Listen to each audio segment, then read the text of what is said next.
Hi guys, welcome back to my channel, and for today's video is meron po tayo pupuntahan dito na farm lot po siya. Dito po yan sa Mendez, Cavite. Actually mga around 10 minutes to Tagaytay. So this is the property along Barangay Road. Ito yung Barangay Road. Barangay Palokpok po siya, Barangay Palokpok, Mendez. So tayo nagmotor po tayo dito. Alright, and then kasha yung car and yung motorcycle. So punta natin property. So malamig po dito, no? And property po natin na to is with free transfer of title siya. Ayun na mismo yung kalsada. Malaki yung Barangay Road dito. Tapos going to Tagaytay, mga 10 minutes.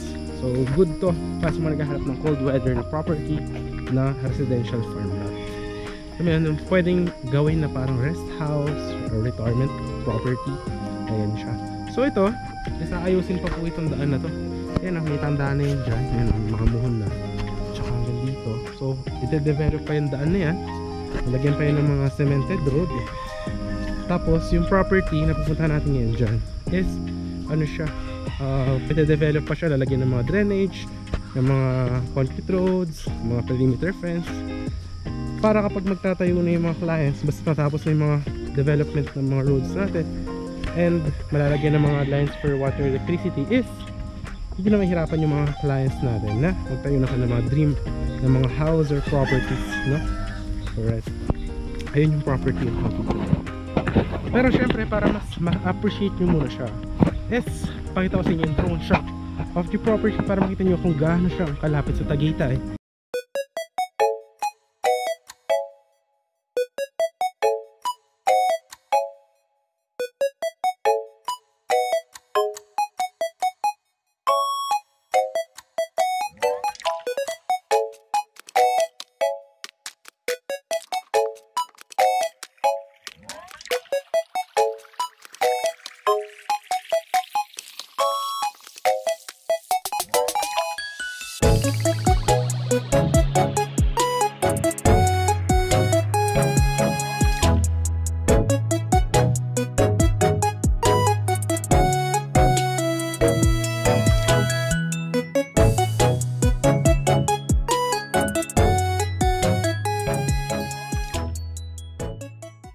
So kasyang-kasya yung mga sasakyan na malaki and car, but rest assured, ede-develop pa po ito. And then sa end of the video, ipapakita ko din yung property na to, kung ano ba yung magiging sample na itsura niya, para magkaroon kayo ng idea kung ano ba yung sample na pwede nyo magawin sa property. So yung property natin is this one. Ayan siya. So doon tayo galing sa Barangay Road. So ito yung property. Ayan. So maganda siya para natin guys.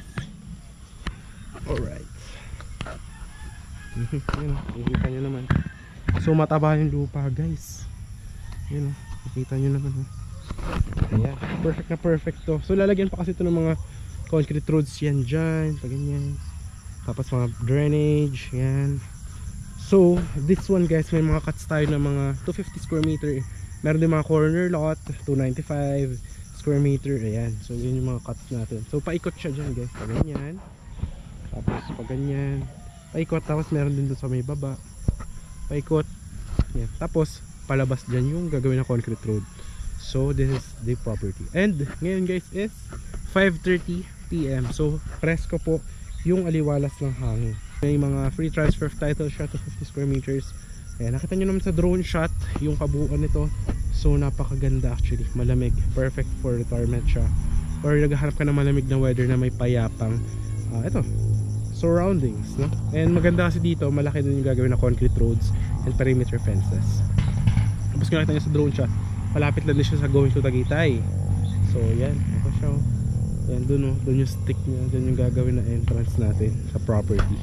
So yan, siguro nakita nyo naman yung drone shot natin. Ipakita ko rin sa inyo kung ano yung magiging sample na itsura no project natin after development, para makita nyo ano yung mga sample na pwedeng gawin sa house. Yan. So any house design naman, no required design naman siya.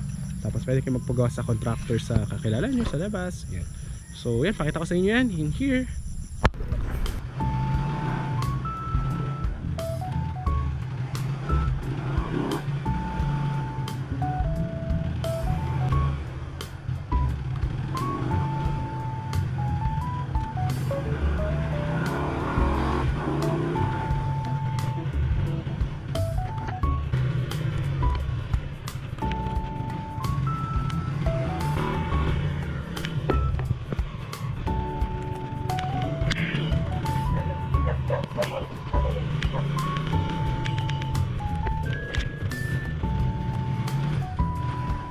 guys, ito yung isa sa inikutan natin na katabi lang nung project natin na bagong open.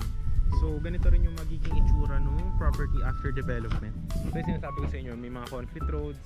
Tapos yan, any house design, pwede rin na parang mini farm, ganyan. So depende po sa inyo. Tapos magkakaroon din yun ng mga lines sa kuryente, ganyan. Tapos yan, pwede rin ng mga malaking houses or what. So yan, mga ganyan. Pwede nyo rin bakudan, tapos lagay ng mga halaman. So depende na po yan sa inyo. So yan, actually dito katabi niya lang din tong yung project namin na yun na bagong bukas. So dito is yung mga client na kumuha dati, yan, natapos na kasi yung development dito. So yan, dito na sila nakatira. So actually mga ano lang to, mga actually 7 minutes to Tagaytay. Yung sa property kanina mga 10 minutes, kasi mga 3 minutes from the property going to this one. So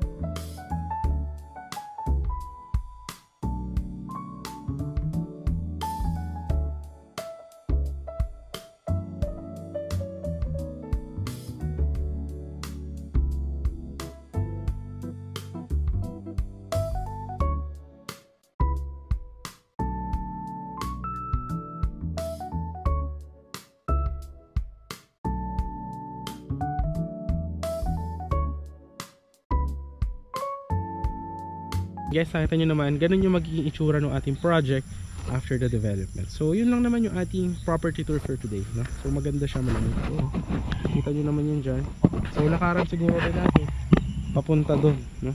Para makita nyo yung lapad ng property. And yan, may mga available yan dito, mga 250, may mga 250 square meter dito, corner lot. Ayan. So yan, mataba yung lupa, maganda rito kung mahilig ka magtanim-tanim. I would suggest this is one of the properties to get to. Ayan.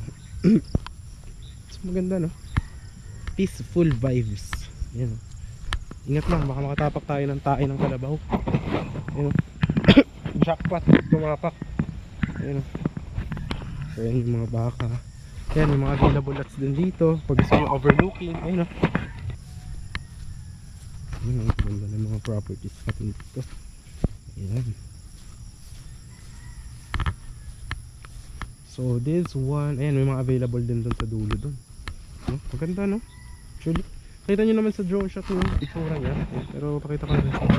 So perfect na perfect talaga siya sa mga gahanap ng tahimik na vibes. Tapos hindi syempre mahal, no? So affordable siya. Metro Tagaytay property. So actually, buti na natin hanggang sa dulo para makita nyo. So yan, ito, may mga available din tayo dyan, no? Overlooking dots. Ayan. So napakasaliwa.